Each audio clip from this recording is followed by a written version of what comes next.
You know when you're scrolling online and you stop dead on a photo of this intensely colorful, brightly painted hillside village? You've probably found yourself wondering, why on earth is Gamcheon Culture Village so colorful?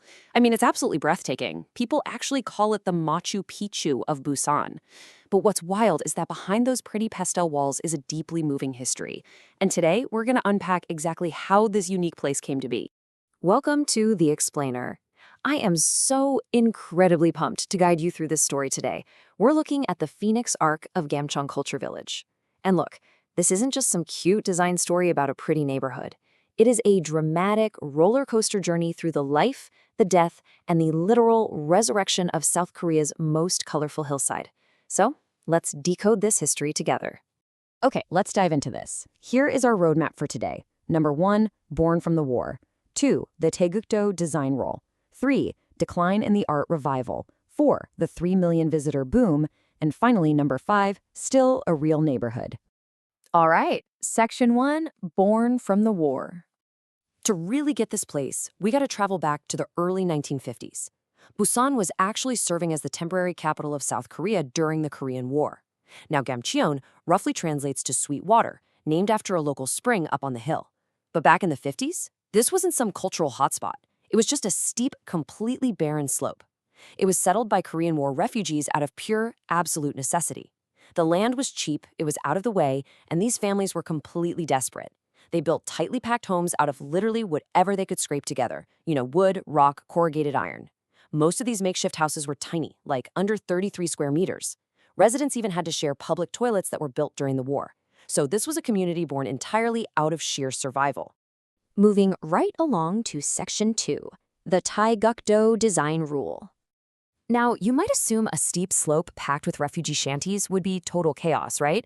But Gamcheon is actually remarkably ordered. And to understand why, you need to know about Taegeukdo. It's a Korean religious community that formed during the upheavals of the early 20th century. Well, in the 1950s, alongside those war refugees, followers of this movement relocated to Gamcheon in massive numbers. But here's the thing, they didn't just settle randomly. They brought a highly disciplined vision with them, intentionally laying out the houses in these strict, ordered rows straight up the hill.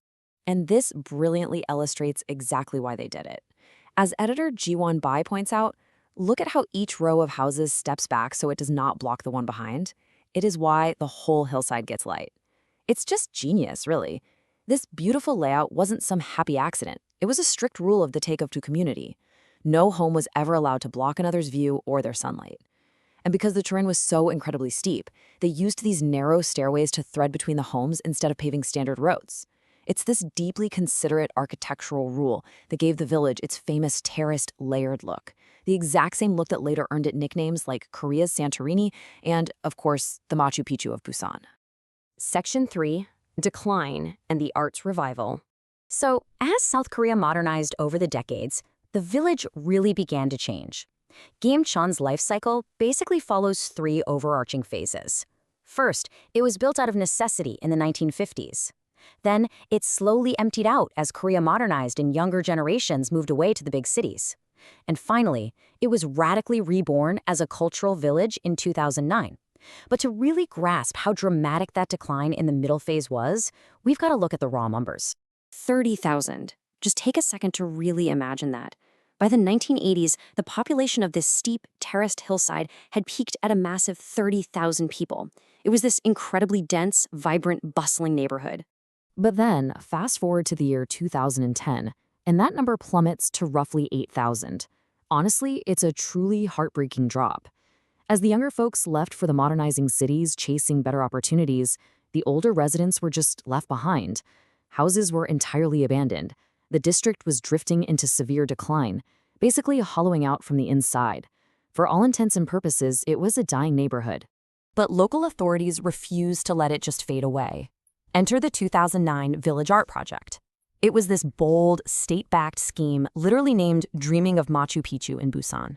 And instead of bringing out the bulldozers to knock down the empty homes, the project brought local artists and students right into the neighborhood to work alongside the locals. They actually moved into those abandoned houses. They splashed these bright murals across the narrow alleys, added incredible sculptures, and painted the walls in those famous pastel colors. And what's super interesting is this actually built on a tradition the residents had started years earlier, just to brighten up their cheap building materials. Because of this project, abandoned homes were totally transformed into small galleries, cafes, and workshops. It was a complete game changer. Out of that massive creative intervention came some truly iconic landmarks. By 2013, the Little Prince and the Desert Fox statues arrived.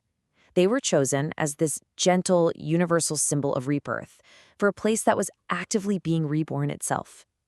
Today, these figures sit peacefully on a wall looking out over the village rooftops, and they're the single most photographed spot in all of Gamcheon. Seriously, there's usually a massive queue of visitors just waiting to get a photo with them. Section 4. The 3 million visitor boom. This explosive success changed the trajectory of the entire village. 3 million. That is the incredible number of annual visitors roaming the narrow alleys of Gamcheon by 2019. I mean, from a dying, emptying district to an international model of art-led urban regeneration, it is phenomenal. It's the kind of success story that shrinking towns all over the globe are now looking to copy. Just imagine a derelict factory being reborn as an artist studio, but then stretching that entire concept across a massive, sprawling hillside. Let's step back and look at how this builds over time, because the sheer scale of this transformation is wild, from desperate refugees in the 1950s to a peak population bursting at the seams with 30,000 residents in the 1980s. Then comes the dramatic pivot in 2009 with the Village Art Project, followed by the Little Prince dropping by in 2013. All of this culminating in 2019 with a staggering 3 million visitors a year. The village was, absolutely, saved from ruin. Section 5. Still a real neighborhood. But, as you might guess, there is a catch to all of this success. Behind the pretty pastel cafes and the endless photo ops, there's a very real, kind of hidden tension. This modern reality really demands our empathy. As Jiwon Bae notes, peek through a doorway for a photo and you may be looking straight into someone's kitchen. It's so easy for tourists to just treat Gamcheon like an open-air museum or a theme park. But roughly 8,000 people, many of them elderly, still live inside these tiny houses right behind the murals. The exact same massive crowds that saved the village's economy are now heavily straining its daily life. Not every resident is profiting from the new cafes and guest houses, right? Many are literally just trying to go about their daily routines. Because of this delicate reality, there are critical rules posted throughout the narrow lanes. Keep your voices down, do not lean on the walls, and above all, respect the privacy of the residents who never left. Those narrow stairs mean you are quite literally walking inches from someone's living room window. Following these rules ensures that Gamcheon stays a place worth visiting for tourists and a place worth living in for the locals. It truly is a fascinating juxtaposition, isn't it? A world-famous art hub brushing right up against an elderly resident's quiet home. The art project undeniably revived the village, but the resulting tourism creates this constant friction that the local community has to navigate every single day. So, this leaves us with a critical, really thought-provoking question to consider. How can shrinking towns balance spectacular revitalization with the privacy of the people who actually call it home? It's a complex challenge and there's no easy answer. But the vibrant terraced streets of Gamcheon Culture Village give us one of the most beautiful and complicated case studies in the world to learn from. Thank you so much for joining me, and I'll catch you in the next explainer.